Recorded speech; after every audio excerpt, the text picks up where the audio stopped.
Welcome to Paranormal Almanac.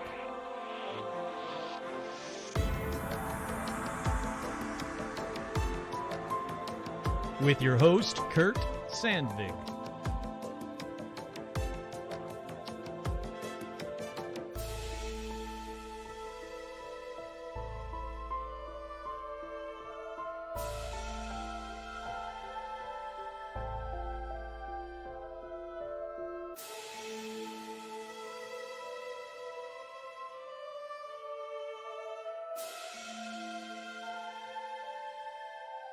That's right, I'm your host, Kurt Sandvig, and on this edition of Paranormal Almanac, let's talk about the Beatles and the paranormal. But first, as always, we have shout-outs. Head on over to patreon.com/paranormalalmanac.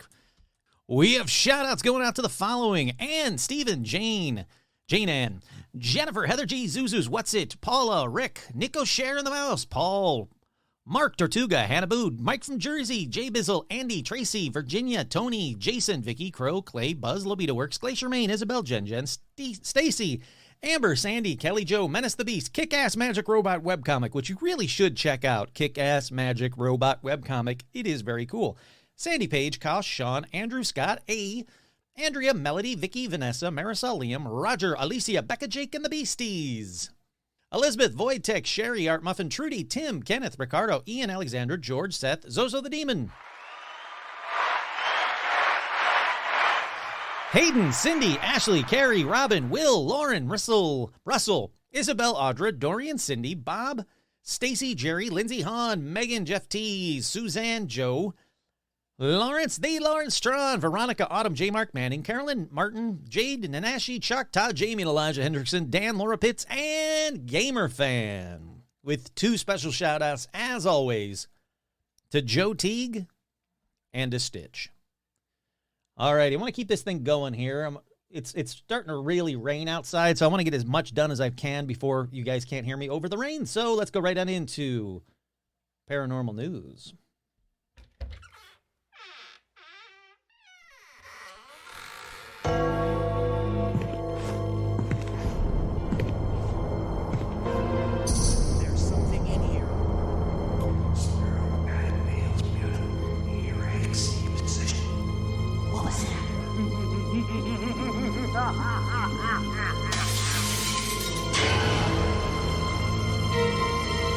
It's time for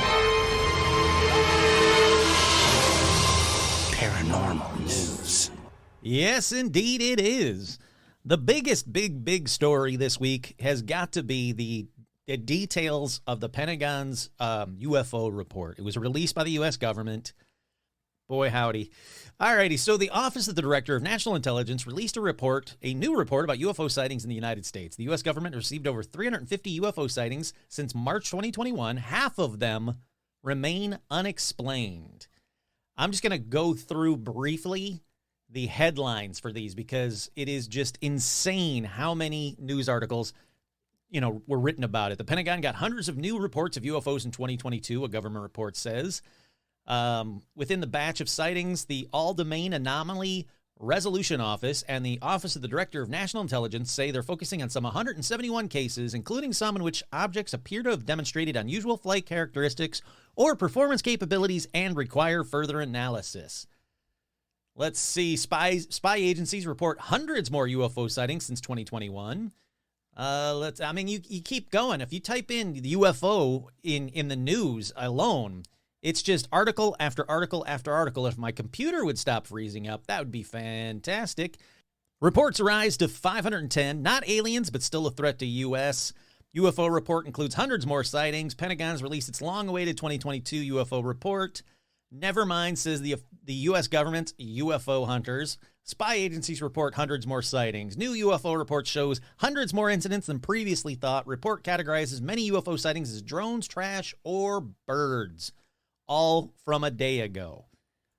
It is a big report that does absolutely nothing.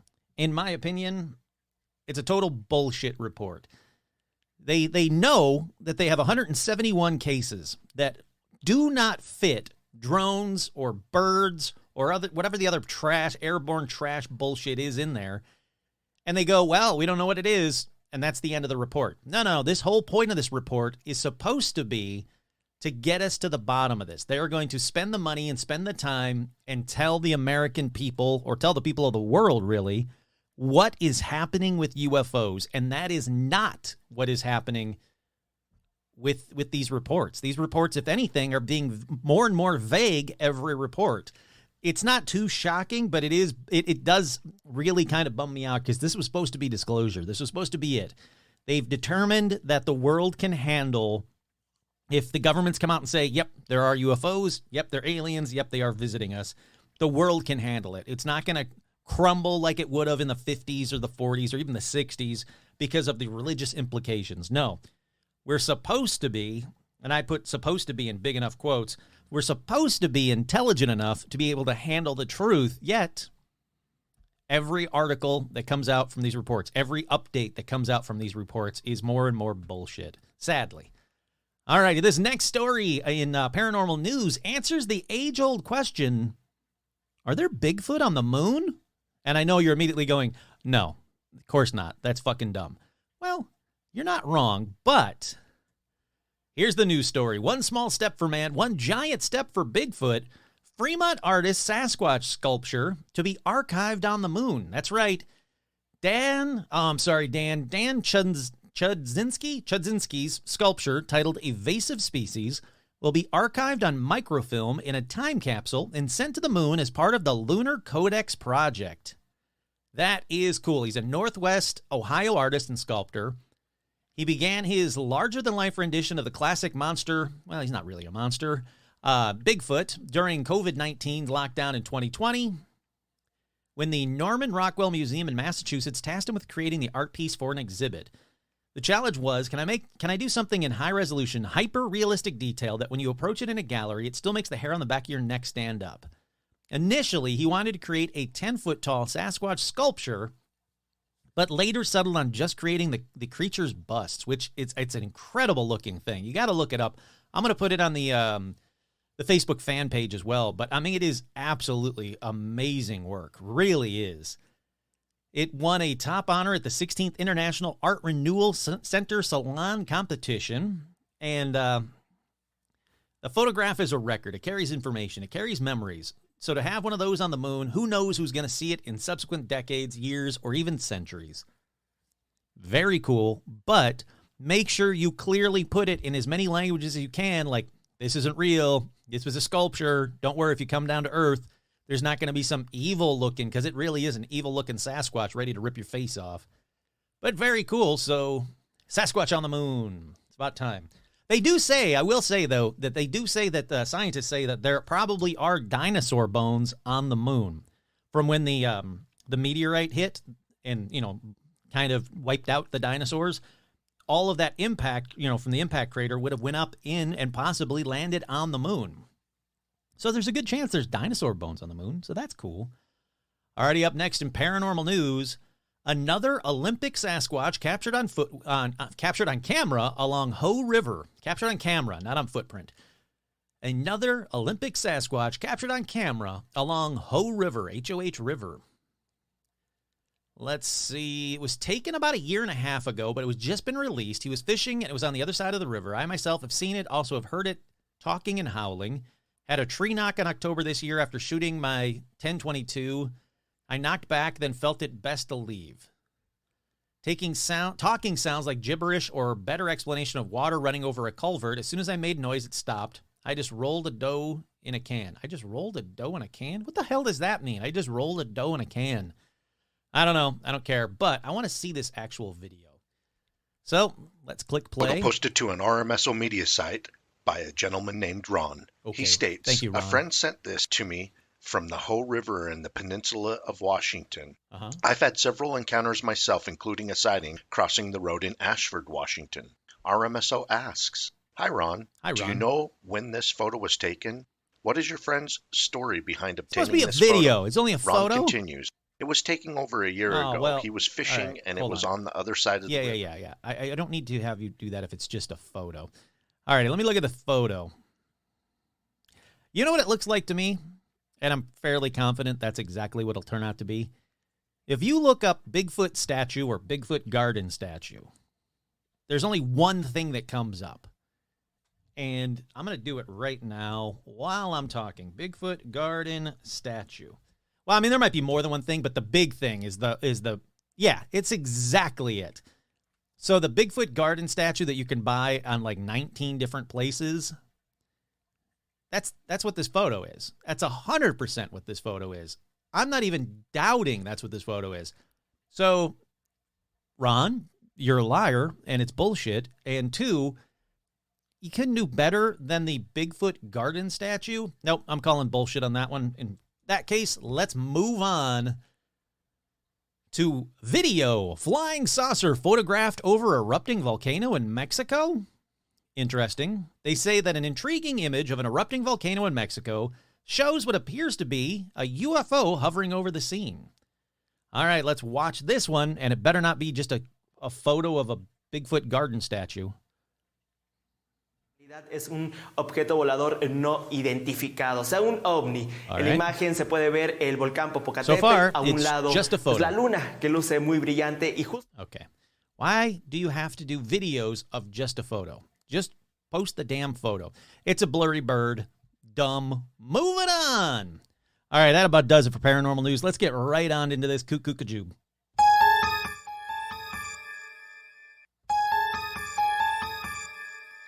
We are back. On this edition, I wanted to talk about my other favorite band. The band that I've loved since as far back as I can remember, and that is God's honest truth. As far back as I can remember, the Beatles have been part of my life. Now, I know that everybody, or most everybody, because I know I'm going to get a bunch of people go, well, I don't think they're my favorite band. But I know that most people say that the Beatles are their favorite band. And for good reason. They changed rock and roll. Absolutely incredible. What they did in the short time they were together was absolutely amazing. Go watch that Beatles Get Back thing from on Disney Plus. It was absolutely incredible. Honestly, the Beatles and They Might Be Giants, as you all know, are truly my favorite bands. Now, sadly, for the They Might Be Giants side of things, I asked John Flansburgh of They Might Be Giants if he believed in cryptids or the paranormal. This was a while ago, like 2018. He was doing a Facebook, like, Ask Me Anything kind of thing. So I asked him that, and he said, not really. So I doubt there's going to be a They Might Be Giants follow-up to this episode. So let's just focus on the members of the Beatles then and the paranormal incidents that they've either talked about, been associated with, or revolve around them or their music.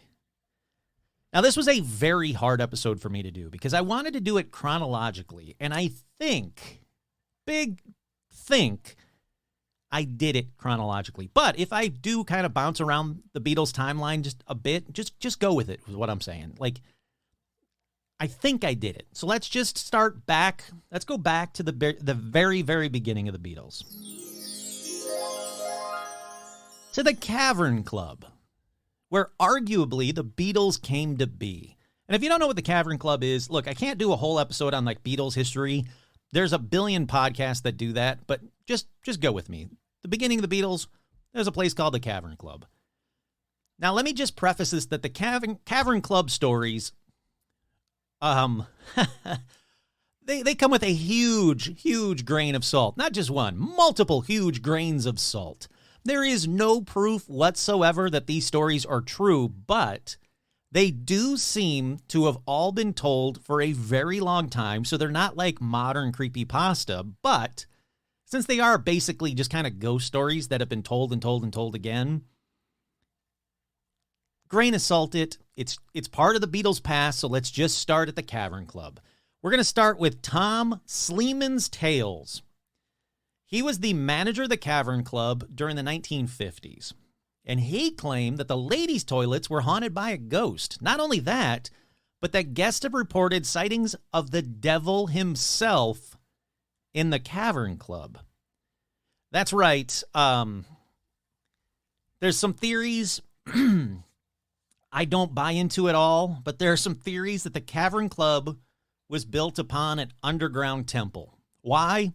No idea. I went down that rabbit hole as far as I could, trying to find an inkling of source of this, and couldn't find anything. Now, there is something that they did find when they redid the Cavern Club, but it was just a vault. I'll talk about that briefly in just a little bit. But there was nothing about an underground temple, nothing that showed me that there is anything to do with devil worship ever in the history of the Cavern Club. But it also goes on to say that Matthew Street is named after a Victorian merchant, Matthew Pluckington, who, again, legend has it, was said to have been accustomed to devil worship to make business deals happen. Cool, all right. So, the late 1950s, Cavern Club, at that time, it was still a jazz club. And there were 3 club goers. I'm just gonna read the story. I'm just gonna read the ghost story as it appears on thousands of websites. 3 club goers called Johnny, Tony, and Peter, who stayed late into the early hours at the Cavern Club with their girlfriends. Now, this group of friends were sitting there. They were talking about everything from politics to religion. But then they started talking about the occult. Hold on. Where is it? That's right. The 50s. They're talking about the occult.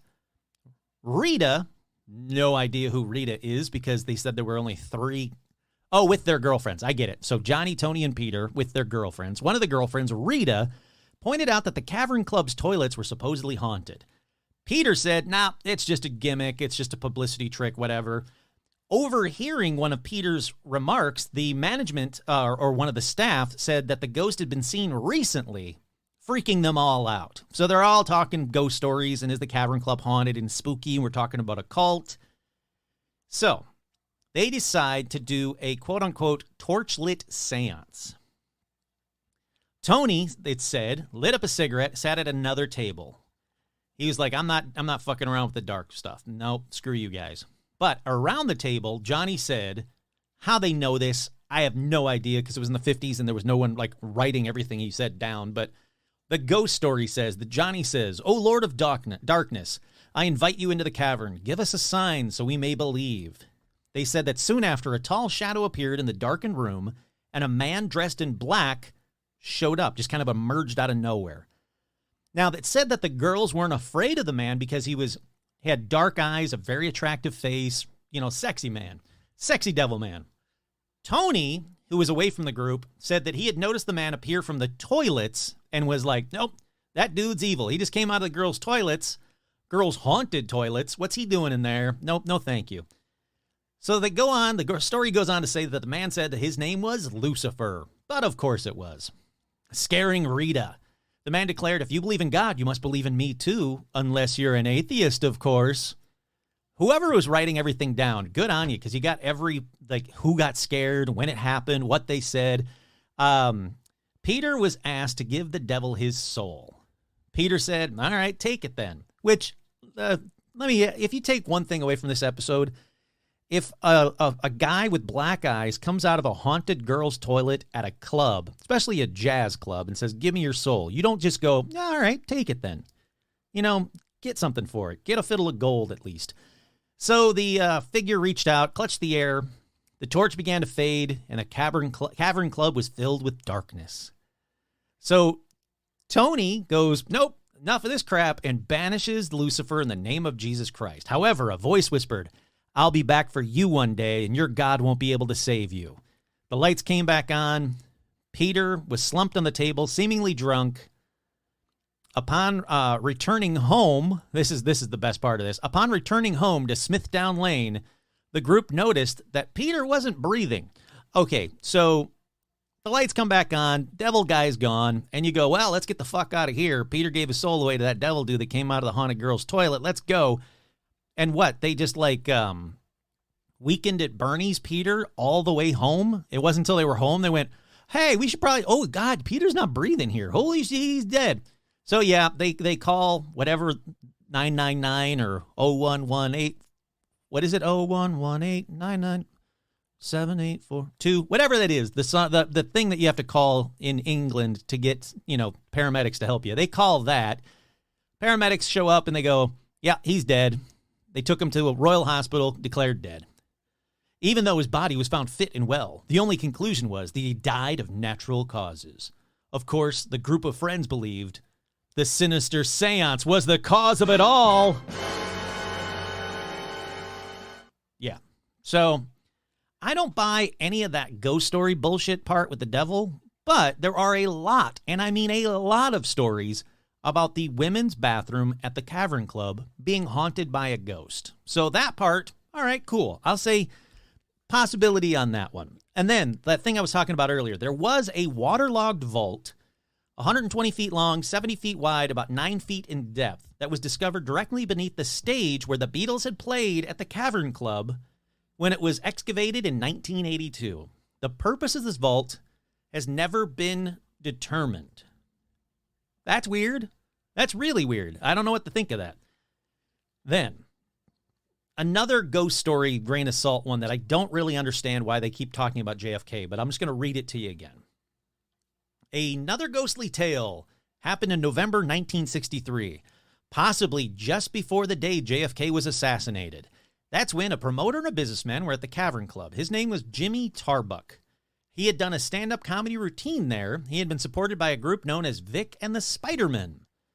Sometime after the show, several people saw a green glowing orb appear, and a businessman who had been sitting in the corner sipping a Coca-Cola saw a bizarre-looking figure in the green glow. Now, he described her as an outlandishly dressed girl with pink hair, a type of miniskirt, black stockings, and workman's boots. So hot is what it sounds like to me. Her midriff was visible because she was wearing a revealing crop top, and her bare lower back was adorned with some sort of oriental tattoo. All right. So this young girl had her hands clasped together and her eyes were closed if she was in prayer. A promoter turned when the businessman cried out to him, and he got the closest view of the girl in the green light. He saw that she had a ring in her nose and was possibly a piercing in her bottom lip. A third person was taken to be a ghost. Then about 10 seconds later, after she appeared, the girl and the green luminescence vanished into thin air. That's the story. I have more questions than answers because of this story. 1, why did you have to bring up JFK at all in this story? It's not like he appeared with this girl, so that's dumb. 2, you guys had a great look at this girl that came out of a green orb for a total of 10 seconds, but you can tell me the color of her hair, what she was wearing, what color was her outfit, what type of mini skirt, black stockings, workman's boots. She had a tattoo on her lower back. She had a tramp stamp, basically. She had a ring in her nose, piercing in her bottom lip. That's a lot of details for 10 seconds. If someone shows up for 10 seconds right now at my door, they just knock on the door. I open it up and they go, count to 10. And I count to 10 and then they close the door for me. And you said, all right, what would that person look like? I could give you the generals, but this kind of specificity? There we go. This kind of specificity? Oh, fuck you. You know what I'm saying? That's some bullshit is what I'm saying. All right, is that about does it for the Cavern Club? Weird. Don't know if I really believe the ghost stories, but okay. But from there, let's go to 1966. That's when Cynthia Lennon, who was John Lennon's first wife, in case you didn't know, when he and her moved into a former convent for 6 weeks. It was a Spanish villa called the Santa Isiel in Almeria. Almeria? Sure, whatever. Basically, they were living there while John filmed the movie How I Won the War. Now, they both said that they thought that this villa was haunted. They said that lights would keep going off, objects would move mysteriously, and we all felt a strange presence. We planned a party to cheer the place up, but halfway through the evening, the electricity was cut off and a huge storm blew up.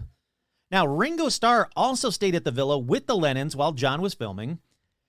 And they also said he said, you would expect all kinds of heroes with swords to come swinging around the corner on a chandelier. What a great place for parties. I was convinced beyond all doubt that the villa housed many beautiful spirits. Now, he actually wrote about it. Ringo actually wrote about this in his autobiography. He also mentioned that a party hosted by the Lennons for the actors and crew members of the film, where they sang to the ghosts because that's how hard they believed that the mansion was haunted. Alrighty, from there, let's go to 1967, to a song called Penny Lane. Now, hopefully, you know the song Penny Lane. If you don't, I'm not singing it because I'm immediately going to get sued by like a billion people because it's the Beatles. But there's a song Penny Lane. It was written about a real location. And, go and listen to it if you really need to. They talk about the people that you see on Penny Lane, basically. You got yourself a banker, a fireman, a pretty nurse, just people that you see on Penny Lane. But they forgot about one person on Penny Lane, a poltergeist. That's right. There's actually a poltergeist that has been seen on Penny Lane starting back in 1890, something that I knew nothing about and was really intrigued about. It is insanely cool. So like I said, the street Penny Lane, it's named after the Liverpool merchant, slave ship owner, anti-abolitionist, all-around dickhole, James Penny. That's what Penny Lane's named after. I didn't know that either. Then, in 1890, residents reported seeing a white and blue glowing orb float its way down to Penny Lane. Not just once either, but often. Word actually got out, and if anything went wrong on Penny Lane, the poltergeist was to blame. For example, when horses couldn't carry their loads, you got yourself a Penny Lane poltergeist.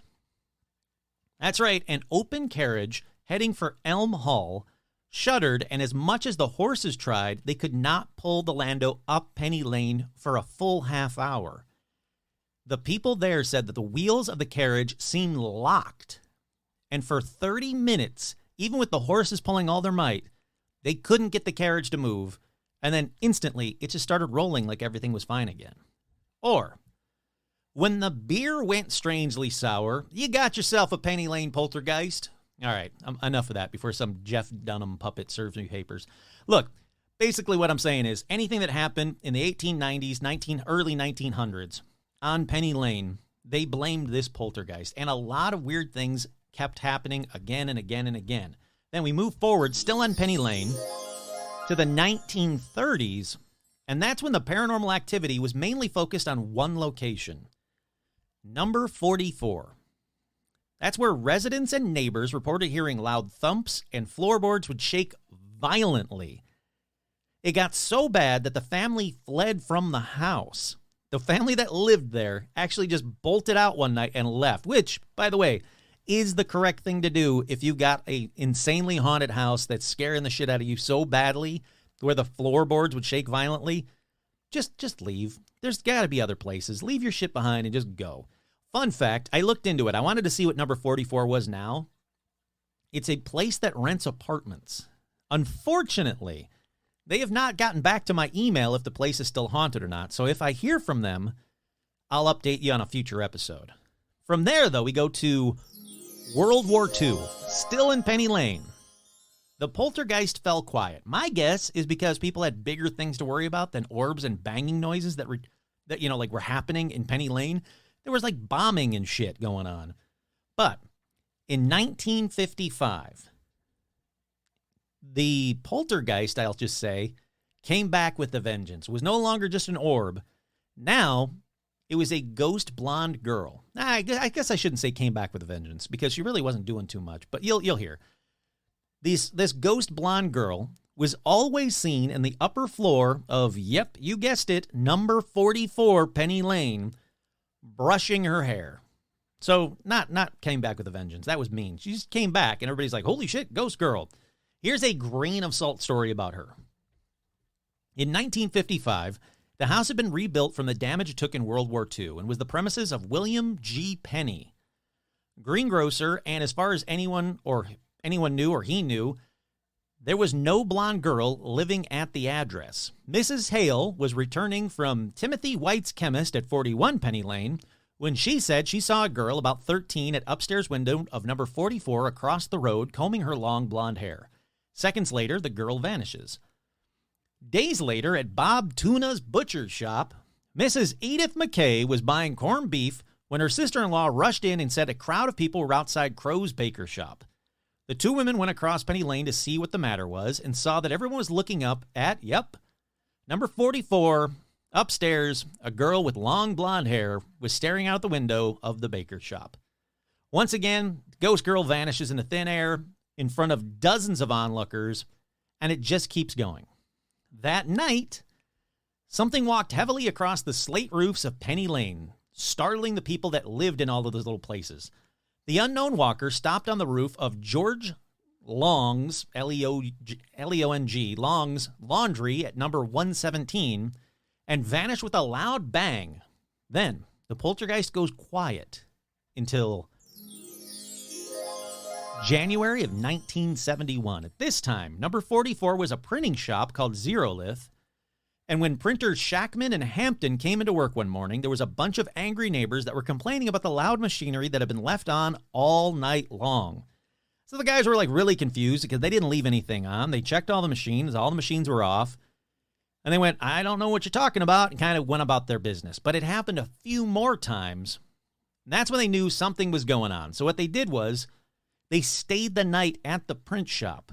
They said that night they heard walking and banging upstairs. Not banging, not like that kind of banging pervs. I mean like, things banging around. Then you guessed it, Ghost Blonde Girl was seen again in broad daylight a few times at 44 Penny Lane. After a few months, it goes quiet again.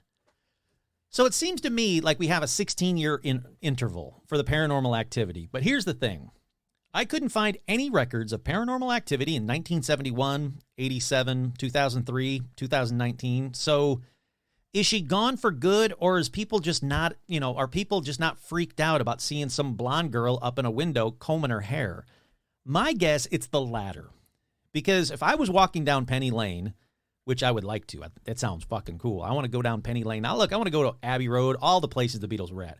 Very badly. But until I win the lotto, I'm not doing that. But if I was walking down Penny Lane and I looked up and just saw some 13-year-old combing her hair, I wouldn't be like, oh, everybody come look. I'd be like, oh, there's a 13-year-old girl combing her hair. That's creepy, Kurt. Let's keep walking. So from here, let's go to January 1970. All right, the Beatles were technically still together, so this is one of the last stories from when they were a foursome, when they were a group, when they were the Beatles. But on January 1970, George Harrison bought Friar Park, which is a 35-acre Victorian neo-Gothic mansion in Henley-on-the-Thames, England. It was built in 1889. He bought it for $140,000, and the previous owners were nuns. So Friar Park, not surprisingly for this episode, was also said to be very haunted. I could find a couple of stories that I could really kind of say like, okay, this is probably true. The first one, definitely. Terry Doran, who was George's assistant, had an encounter one night. He bursts into the kitchen, screaming to everyone in the kitchen, I saw a fucking ghost. He said he was in the minstrel's gallery and stumbled upon a man standing there. So he asked the man, hey, who are you? How'd you get in here? All that crap. And the man just, boop, vanishes. Then, as I told you, he freaks out and goes in the kitchen and tells everybody. Now, George is rumored. I'm going to put rumored because, well, I'll just tell you it. George is rumored to have seen Sir Frank, who owned the mansion in the early 1900s. But the reason I say rumored is I can't find any place that he is talking about it firsthand. There are tons of sites, like second and third hand, about George, who told this person, who told that person, that kind of a thing. But I wanted to hear it from George himself, and I couldn't find anything. So George also supposedly saw the ghost of Sir Frank, who, like I just said, owned the mansion in the early 1900s. All right, moving on to 1973. Yes, I know, sadly, the Beatles were broken up by 73, but let's focus on the separate Beatles stories, and let's go to New York. That's when, on the night of Friday, August 23rd, that's the correct way of saying it, Friday, August 23rd, 1974, John Lennon and his partner May Pang, that's right, he was broken up from Yoko for a bit, with Yoko's permission, I might add. He was doing his Lost Weekend. He had a girlfriend. Her name was May Pang. And what did they see? Nope, not a ghost, but a freaking UFO. And yes, the hardcore paramaniacs are shouting out, Kurt, you've already talked about this. You're right. I did. I briefly told this story a long time ago about celebrities and UFOs. But here is a more in-depth, whatever word I'm trying to say there, look at this UFO sighting, because it is a very cool story.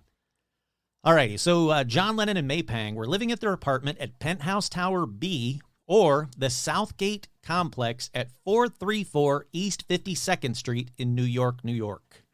Which, fun fact, is where the famous John Lennon wearing the New York City t-shirt, like if you just Google John Lennon New York City shirt, you're going to see him in a cool white t-shirt, black ring collar that says New York City. I absolutely love the shirt. I actually have one somewhere, but this is where that shirt or that photo of him wearing that shirt was photographed at. It was at this apartment, 434 East 52nd Street. It just sold in like 2020.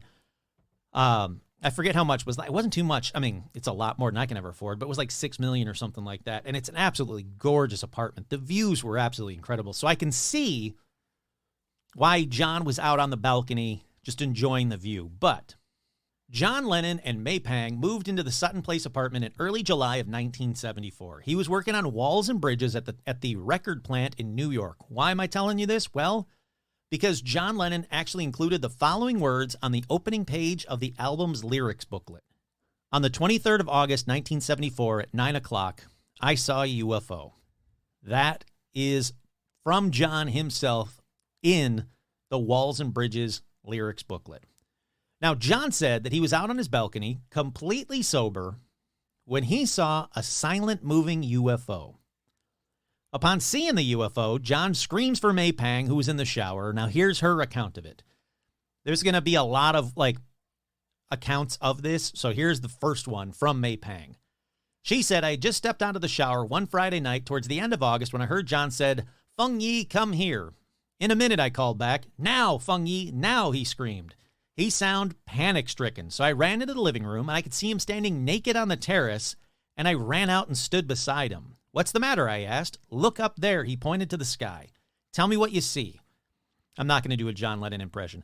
I looked up, and I couldn't believe my eyes. There was a saucer-shaped object surrounded by blinding white lights gliding through the sky. I was convinced it was a UFO. I can't believe it, I said.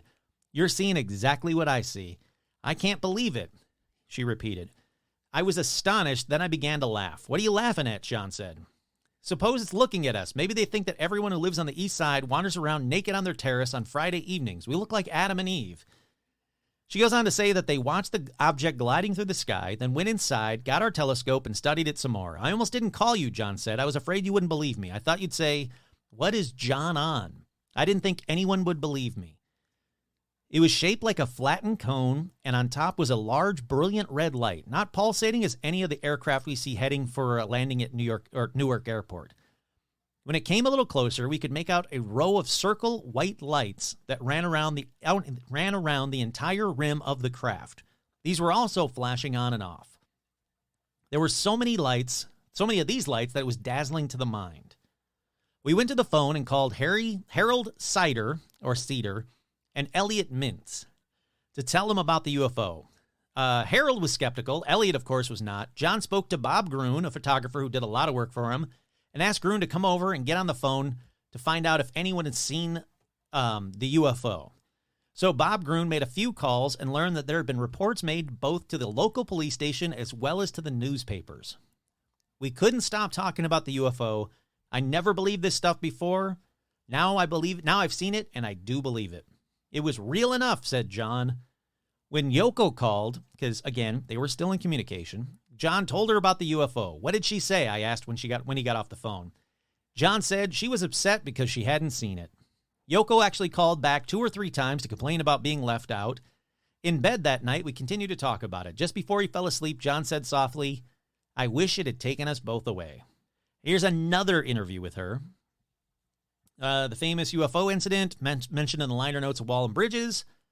Do you believe it was an extraterrestrial object, or might there be a rational explanation for it? The interviewer said. She said, I know what I saw, and the rational explanation is it was a UFO.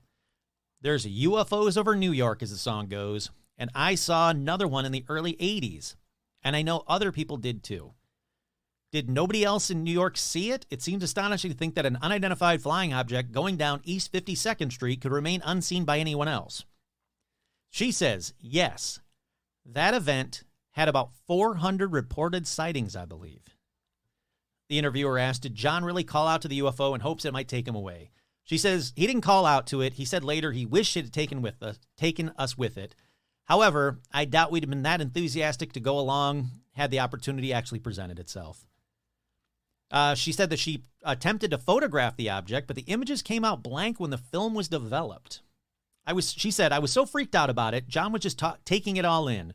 We're not far from this thing. I remember running in, trying to get my camera because I was testing out some surveillance film at the time.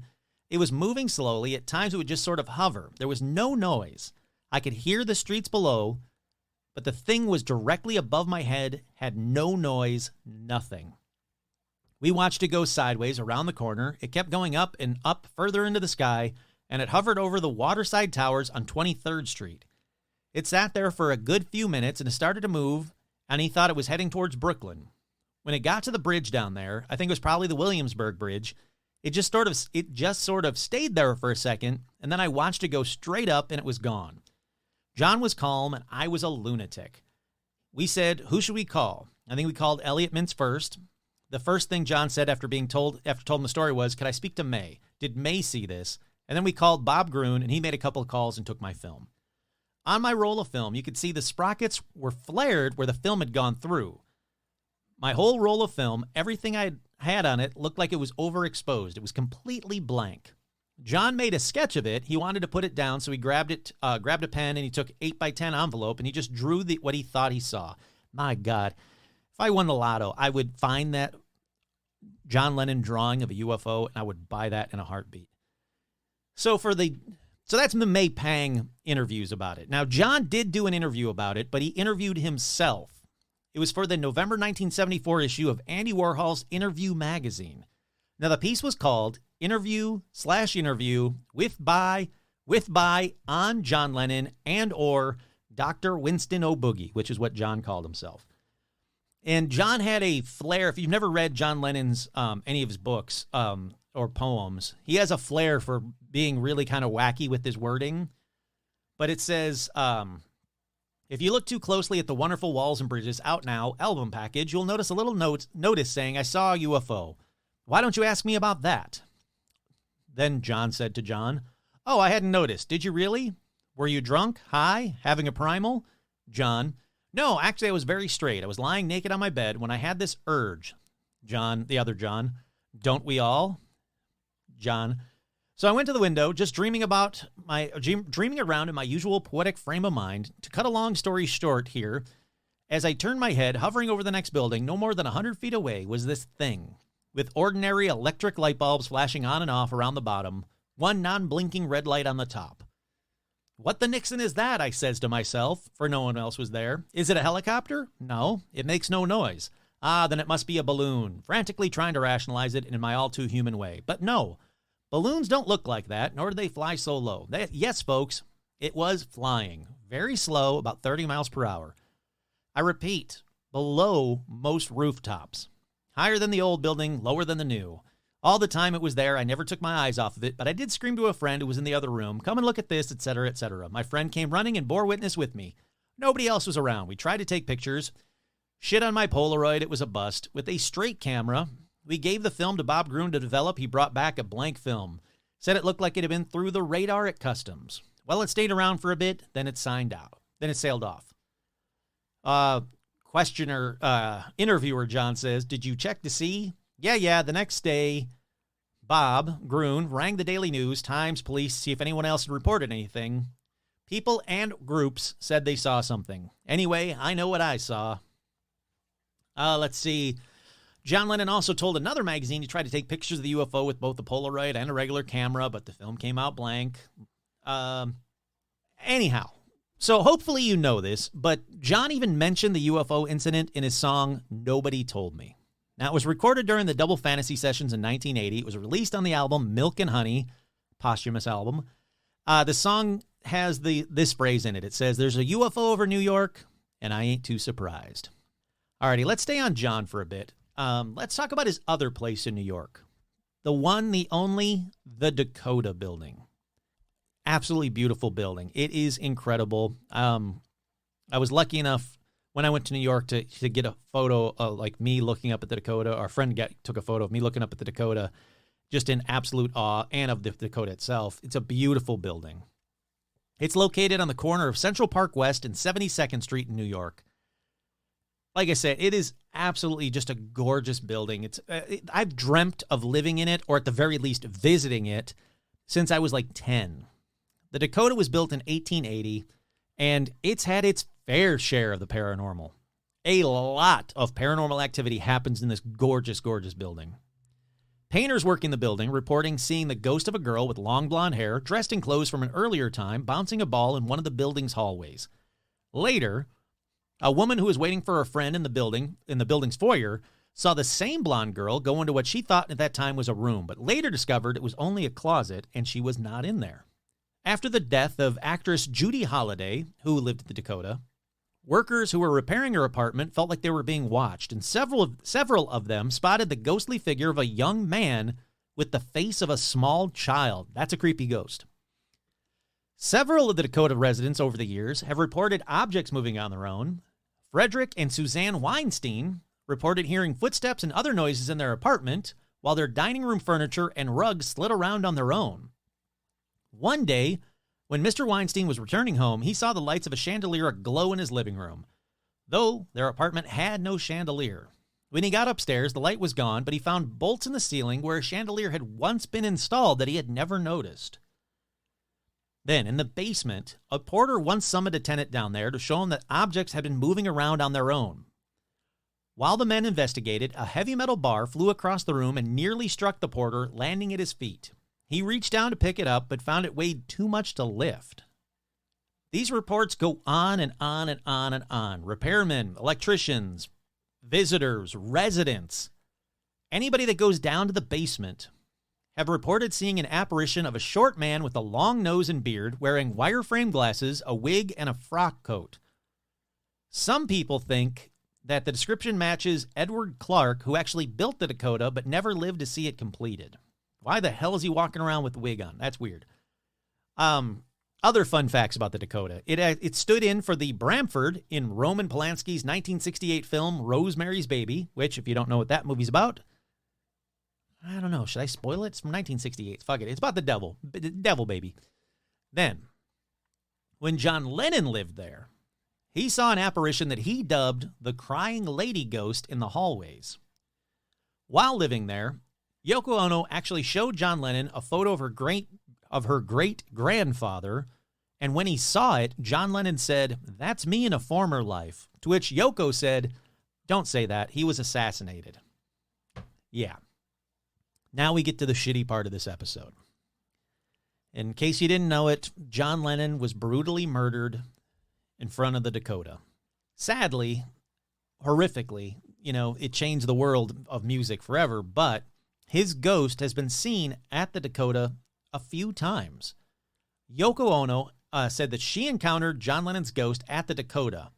She said that she saw him sitting at his white piano. He turned to her and said, "Don't be afraid, I'm still with you." Then in 1983, 3 years after Lennon's death, Joey Harrow, who's a musician, accompanied by a writer friend, Amanda Moores, said that they spotted John Lennon near the entrance of the Dakota. Pardon me, I'm going to sneeze. I'm not crying. Hold on. Okay, I'm back. They spotted John Lennon near the entrance of the Dakota where he was shot. Amanda said she was tempted to approach John Lennon and talk about it, to talk to him, but his expression, quote, dissuaded her.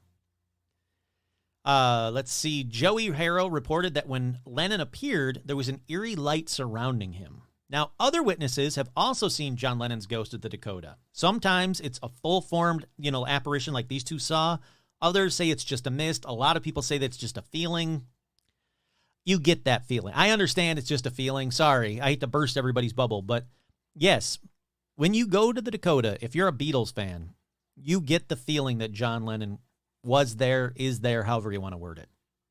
Alrighty, let's leave the Dakota behind, but let's stay with John pretty much through the rest of this episode. So, going back to John's first wife, Cynthia, she said that he told her if he passed away, he would contact her. Then in 1986, Cynthia Lennon reported that she thought that John had indeed sent her a sign because she said she found a dead jackdaw bird wrapped in an old newspaper dated 1956. She says that's important because that's the year the Quarrymen were formed, which was John Lennon's first group. They found that behind the fireplace in her home in Cumbria. John had told her if there was a life after death, he would prove it by sending her and Julian, their son, a feather as a sign. Now, Julian Lennon said that he too thinks that John has contacted him because he was filming in Australia when an Aboriginal religious man gave him a white feather as a sign, as an offering. And he said that's what John told him, that he said he would always, if you're looking for me, just look for a white feather.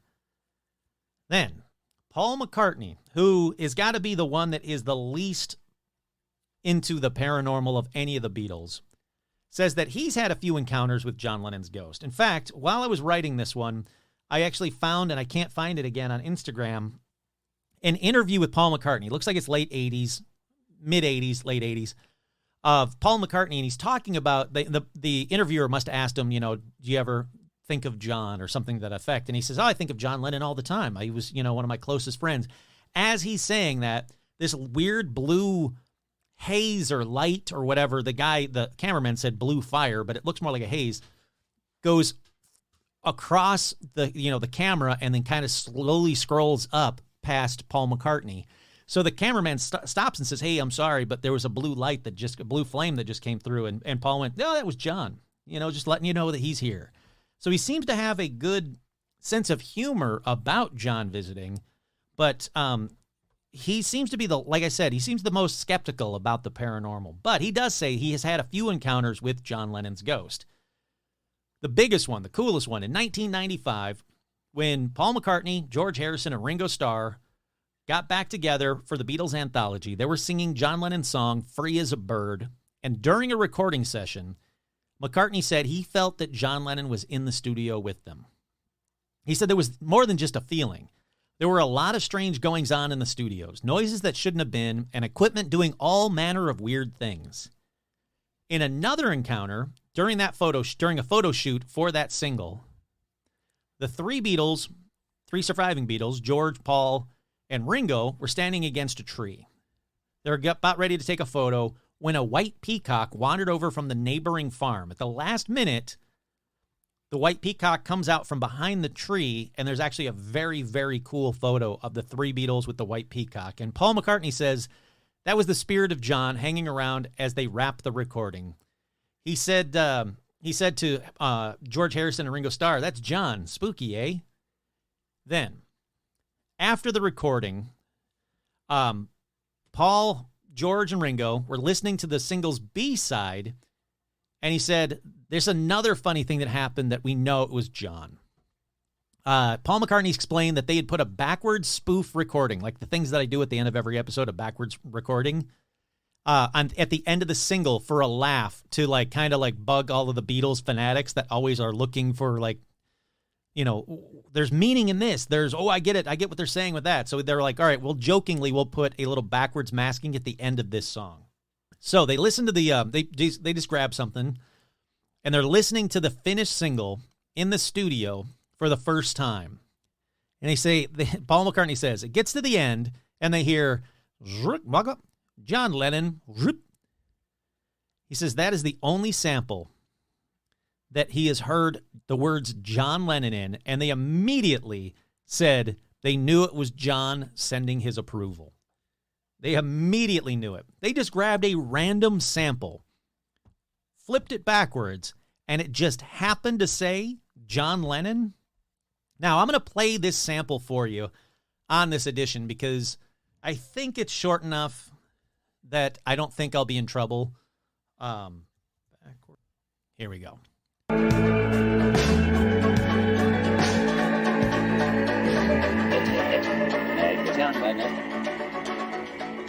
I'm going to play it again just in case because I think it's amazing.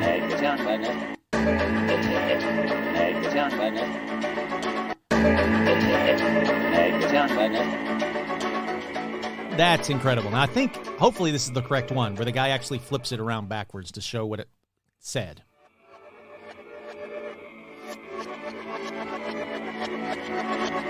Turned out nice again. That's it. So they had a snippet of John saying, turned out nice again. When it's played backwards, this person says it says made by John Lennon. I only hear the words John Lennon. Something, something, John Lennon. John Lennon. John Lennon. Absolutely incredible. What are the freaking odds in that? Like, that is goosebump inducing that the three surviving Beatles get together to finish up a John Lennon song. Grab that little snippet, and when it played backwards, it says John Lennon. Absolutely incredible. Turned out nice again. Nice again. Turned out nice again. Turned out nice again. John Lennon saying turned out nice again. When you flipped it backwards, it says John Lennon. That to me is everything. Oh, hi, Rum. Hello. Hello, welcome to this episode about my favorite Beatle, John Lennon. And the Beatles in general. That to me is the perfect way to end this episode with John Lennon. Hope you guys like this one. Once again, like I said, this is the Beatles are my favorite band, bar none. Them and They Might Be Giants, my favorite bands ever. And what a different world it would have been if John Lennon wasn't brutally murdered. I truly, truly, truly believe that the Beatles were getting back together right when John died. And it's not just my belief. There's a lot of evidence of that, that it's true. But, well, I hope you guys like this one. Once again, I'm your host, Kurt Sandvig, and this has been another Beatle-esque edition of Paranormal Almanac.